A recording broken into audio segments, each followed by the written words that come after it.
On today's daily KHL update, it's the opening day of the 2013 Gagarin Cup playoffs. All that and more on today's daily KHL update. The playoffs are here. Dynamo Moscow going against Slovan Bratislava. Reigning champs against newcomers. This should be a great series. I don't expect a lot of goals, but I do expect a great battle. First period, Dynamo has a man advantage. Denis Kokarev sets up Alexei Svetkov for the shot. He scores. 1-0 Dynamo. Svetkov had all the time in the world to pick his corner. Look, it wasn't even a one-timer. Late in the first, Slovan with a chance to tie it. Eryamenko stops it. It goes the other way seconds after. Denis Masalov has the puck, aims, shoots, snipes. 2-0 Dynamo. Masalov used his defenseman as a screen, and that fooled Janos completely. Great release on this shot, too. Second period now, Michael Vanderka on a breakaway for Slovan, hits the post. A little later, Slovan on a power play. Mikhail Miklik passes to Vanderka, and he scores 2-1. These are the guys Slovan will rely on in the playoffs. Vanderka showed great patience on this play, too. Late in the third, Roman Deryuk winds up from the blue line. Cheddar! 3-1 Dynamo. Tomasz Mikusz tried to block the blast, and he almost did. He's got a piece of it, and that made the puck go a little higher. Great shot, nevertheless. What could be the final frame, Jakub Petrusjelek has the puck on the left wing, shoots, and goes 5-hole. 4-1 Dynamo.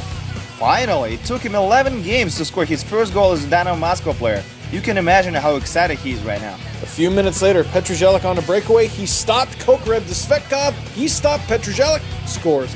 5-1 Dynamo. What a crazy play that was. They could do it the easy way, but they did it the hard way. Petrusjelek scores his second of the night. Late in the game, Peter Olvetsky and Sergei Soin show us what the playoffs are all about. Yeah, Olvetsky tried to send a message for the next game, but Soin ducked and Olvetsky hit the boards instead. And now both of them are mad. It's going to be something to look for in Game 2. Dynamo takes a lead in the series with a home ice win. 5-1 final.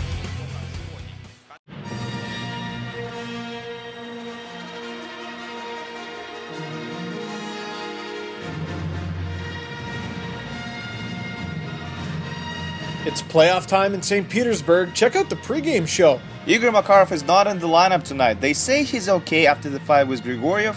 Black eye is quite visible though. Second period, Konstantin Koltsov has the puck, passes to Gleb Klamenko. He shoots, rebound, the puck is loose. SKA excels, no goal.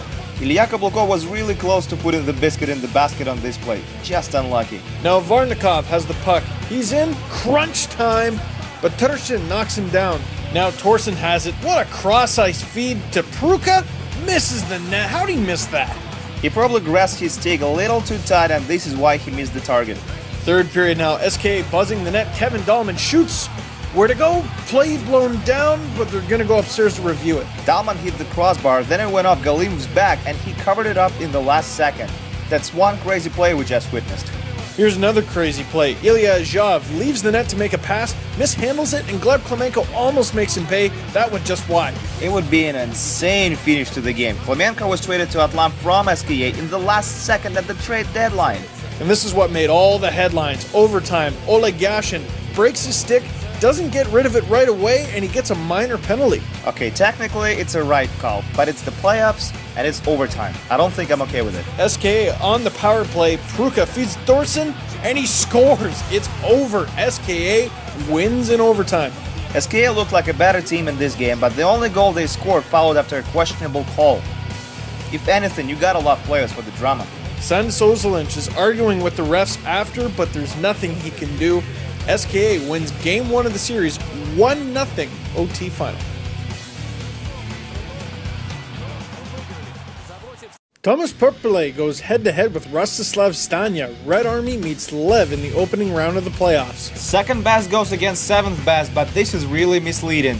This is an even matchup. First period, Red Army on a power play. Igor Radulov passes it to Alex Radulov. Back to Igor, scores. 1-0 Red Army. Such an arrogant goal for the Radulovs, eh? They didn't even bother to fool anybody. They chose a play, stick to it, and scored. Late in the first, Patrick Davies cops up the puck. Marcel Hossa gets on the Jets. Stanya saves. A close call for Red Army here. Second period now, Lev has a man advantage. Peter Vrana all alone in the slot, and he scores. Tie game 1-1. A former New Jersey Devils pick. This is his first playoff since 2011. Third period now, another power play for Red Army, and they get lucky again. Oleg Kavasha with a goal, 2-1. The puck hit Nathan Oyster's skate on its way in. An unfortunate episode, but it has a great tendency to happen on the power play. Alex Radulov on a breakaway shortly after that. Can't beat Thomas Parpele. Late in the third, Kvasha tries to stop Michael Repik. No such luck. Repik ties us at 2s. Red Army was less than 5 minutes away from a win in a regulation. They just put this game in jeopardy. Overtime. Alex Radulov gets into the zone, goes behind the net, feeds Yakovrilov in the slot, scores! 3-2. Red Army wins it in overtime. Are you kidding me? What a rush by Radulov. This is why he's the most coveted player in the league. This is an absolutely phenomenal assist, and he brings the win to Red Army. Red Army strikes 3 times on the power play and takes down Levin Game 1, 3-2 OT final. Lokomotiv meets Severstal in the first round of the playoffs. Arguably the most unpredictable series in the West, maybe even in the league. Just 10 seconds in, Denis Kazyanov finishes his check on Mark Flood, and Flood is hurt. And that's bad for Severstal. Kazyanov gets 5 in a game and Severstal loses their top line forward. Loko goes on a power play and they get on the board.